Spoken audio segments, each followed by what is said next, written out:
और आप डराने का है तो किसी और को डराइए। आपके छोड़े हुए ये पिल्लू इतना सा है वो, आणि बोलतो कि मी गब्बर आहे करके।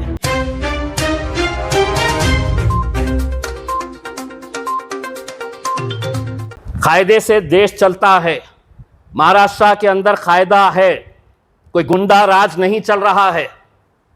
और आप डराने का है तो किसी और को डराइए।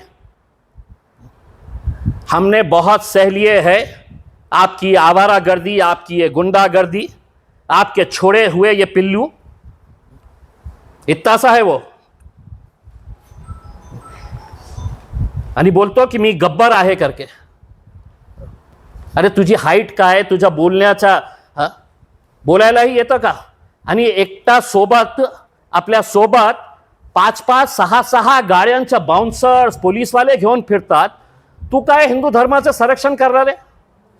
तुझी स्वतःची लायकी आहे का स्वतःचं संरक्षण करण्यासाठी? मशिदीमध्ये घुसून मारणार।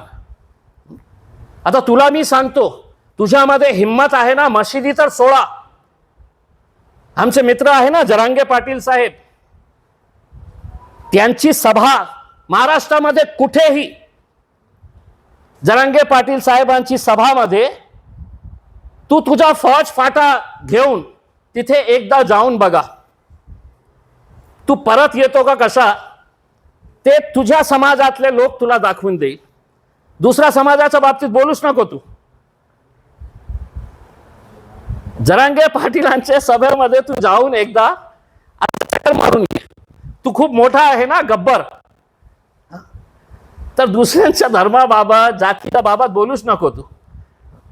तर अशा परिस्थितीमध्ये आज मी सर्व राजनैतिक पक्षांना हे सांगतो की आज जे मी आवाहन करत आहे, मी एका राजनैतिक पक्षाचा सदस्य म्हणून हे करत नाही।